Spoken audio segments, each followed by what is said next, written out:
Have you ever wondered how different mosquito repellents are created?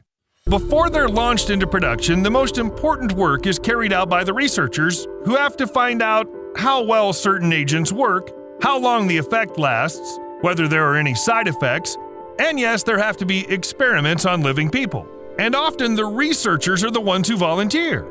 Letting mosquitoes bite you doesn't sound like the best job ever, to be honest.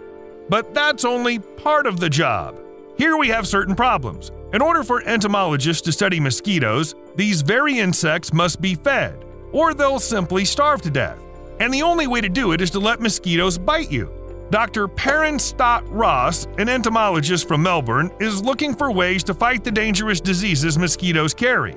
To do this, he voluntarily puts his hands in plastic boxes and waits until all the mosquitoes, or rather female mosquitoes, eat enough. This means roughly 10 to 15 minutes of 250 female mosquitoes constantly biting you.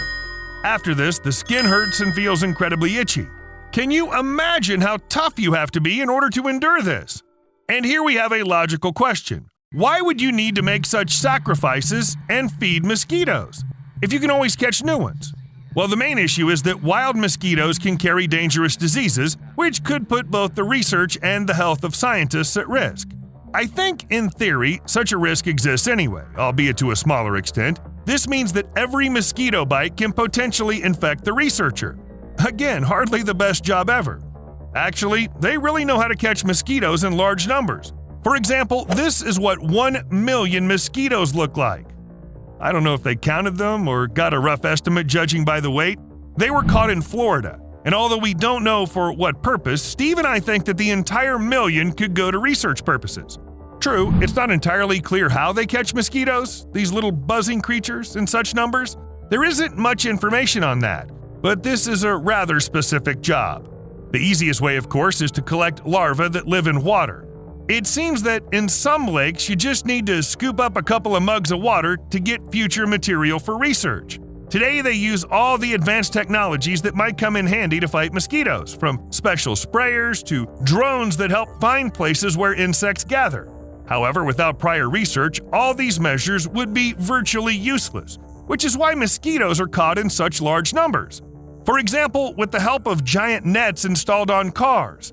Then the catch is handed over to scientists and they give them a feast. Mosquitoes are considered the deadliest creatures on the planet for humans, although few people think about just how dangerous they are. Usually we're scared of, snakes? Snakes give birth to one of the most dangerous jobs on the planet, venom harvesters.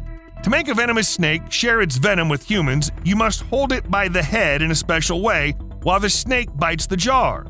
But this isn't even the most dangerous part. After all, you need to catch the snake first, hold it in your hands, risking a bite any second. However, this job is necessary. Snake venom is used to make anti-venom, and it's in really short supply even in the 21st century. The World Health Organization estimates that between 81,000 and 138,000 people die each year from snake bites. Those are really scary figures. But since we started this video with insect bites, we can't help but mention the person who created the pain index. To do this, Justin Orville Schmidt, an American entomologist, let himself get stung by the majority of Hymenoptera known to mankind. I've already mentioned the Schmidt Sting Pain Index in previous videos because only he gave such amazing descriptions of what the sting felt like. For example, he described the sting of a bullet ant as pure, intense, brilliant pain, like walking over flaming charcoal with a 3-inch nail embedded in your heel. That's quite poetic. For his work, Schmidt was awarded the Ig Nobel Prize in 2015, but he wasn't the only awardee. He shared it with a student, Michael Smith. Many years after Schmidt's experiments began, Michael did his own study, allowing bees to sting him in 25 places on his body.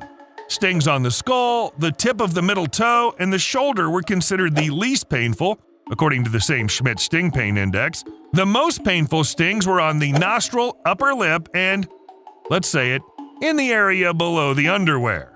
Yes, the guy exposed even that place. The things you do for the sake of science. The important thing is not to get carried away, like that time at the University of Georgia when scientists accidentally created super vicious hamsters. Actually, they tried to reduce the hamster aggression, but as a result, they got an endless MMA fight raging on inside the cages. Sounds like a ridiculous premise for a horror movie. But let's be honest, not only animal-related jobs could be risky, in fact, it might be simpler when it comes to animals, because there's a chance to predict their behavior and influence it. But what if you have to work with a volcano? That's what volcanologists do. They study volcanoes, often staying too close to the mouth. And the closer you are to it, the higher the risk of dying. And not necessarily from the eruption.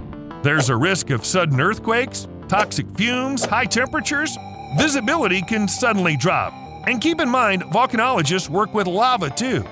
They have to do this in order to understand the nature of volcanoes and to predict future eruptions. Sometimes volcanologists use drones in their work, but even advanced technology can't always withstand such high temperatures. So people subject themselves to risk. Based on media reports alone, over the past 60 years, 31 volcanologists have died while studying volcanoes. But there's one place on our planet filled with lava where you can fall and survive. Yes, I'm talking about the volcano. It's called Oldoño Lengai, and it produces completely unique lava made of sodium and potassium carbonates. Just so you know, lava usually contains silicates. Due to its composition, Oldoño Lengai erupts relatively cool lava, around 950 degrees Fahrenheit instead of the usual 1832 degrees. This temperature is so low compared to the usual volcanoes that the molten lava appears black in the sun, not red or orange. And although 950 degrees Fahrenheit is still incredibly hot, in 2007, during an expedition, a local fell into this lava. His arm and both legs were severely burned, and he had to be hospitalized urgently. But just think about it. This is the only known person in history who managed to fall into lava and survive. As dangerous as the job of a volcanologist may be, they don't jump into lava or fire. Well, no one does that, except for smoke jumpers. Their job is to move quickly into forest fire zones and extinguish them swiftly. It's hard to find a more dangerous job. It's no secret that even the work of an ordinary firefighter means a constant risk to life. Now add flying and jumping from a plane into it. Over the past 3 decades, 40 smoke jumpers have died in Russia alone. But the one risk I never thought firefighters could face is the risk of freezing. I admit it sounds weird, but fires happen all the time, even in the most severe frosts. And the fire always must be extinguished. In such weather, firefighters have to work in especially harsh conditions. The water in the hoses freezes, just like the hydrants and clothes. Ice is everywhere. It covers the helmets and masks of the firefighters, and the earth turns into one endless skating rink. The heat from the flame doesn't have enough time to properly melt it, and as a result, firefighters find themselves literally between ice and flame. Some references from the Game of Thrones would be appropriate here, but let's just admit it. It's a hell of a dangerous environment to work in. Okay, we covered fire and all its manifestations. It's clear now. We also figured out the ice. It's time to look up. Because there, at a height that sometimes exceeds 12,300 feet, there are people who make watching this video possible. These are power line workers. Every day, they risk electrocution. So no wonder that in the United States, this job is often listed as one of the deadliest. On average, in the U.S., power line workers face 26 electrocutions annually. Also, electrical and telecommunication line workers suffer fatalities from falling and even strangulation. In short, this is a job for people with nerves of steel. Sometimes the electrical workers have to spend so much time at height that they sleep on the power lines. Well, almost. Imagine your place of work is, well, at least 164 feet high. Going down to take a break is too long and physically challenging, and then you also have to climb back. This must be why workers take breaks right at the top. And also take a nap. Yes, on metal bars firmly secured with a safety harness, and it looks as if the workers are quite calm about this.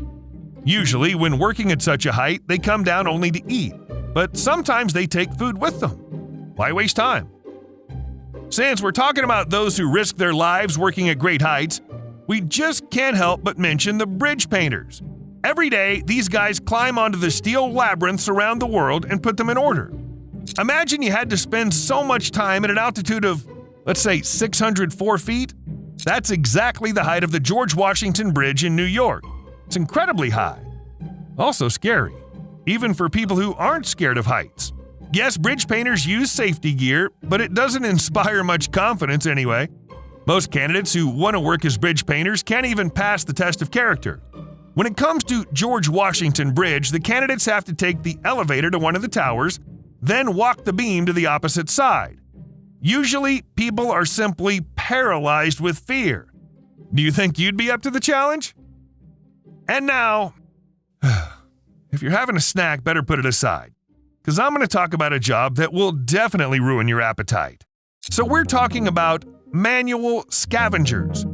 That means people who manually clean out pit latrines, outdoor toilets, sewers, and stuff like that. They carry and dispose of human excrement using ordinary buckets, brooms, shovels, baskets. Sometimes workers have to carry excrement for several miles to the disposal site. This practice is common in India, Pakistan, and Bangladesh, but I'm talking about it not because it's revolting to even imagine it. Manual scavenging is deadly for those who do it. Workers rarely have any personal protective equipment, although it's essential for this job. It's all about poisonous gases. Every day, each of these workers risks suffocating to death. And this is just one of the scenarios. Only a few people who do manual scavenging feel all right. Eye and ear infections of various kinds are common among manual scavengers, not to mention bronchitis, tuberculosis, asthma, typhoid, and other diseases caused by excrement. And yet, people continue to remove them manually to get money. That's the job. But if you think that what I described now is the most unusual way to deal with waste ever, then you simply haven't heard anything about turtles in the Ganges. The length of this sacred river is about 1,570 miles, and its water is very dirty. You'll find all sorts of stuff there: the ashes of cremated bodies, the corpses of animals and sometimes people, the sewage of all cities and towns, as well as industrial effluents. Something had to be done about this a long time ago, but finding polluters and issuing fines didn't help. And then people decided to ask turtles for help. Hi. No, not these turtles. In India, they decided to breed turtles and then release them into the Ganges for cleaning up. After all, these turtles eat everything, so let them deal with the remains and sewage. The first river cleanup program was launched in 1986, and almost 35,000 baby turtles were released into the Ganges over a few decades. It was a good idea, but the authorities haven't tracked the released turtles, so they have no idea what happened to them. Maybe they couldn't survive because of industrial pollution, or maybe they were just caught by poachers. In any case, the Ganges, unfortunately, has only become dirtier since then. We'll see you later.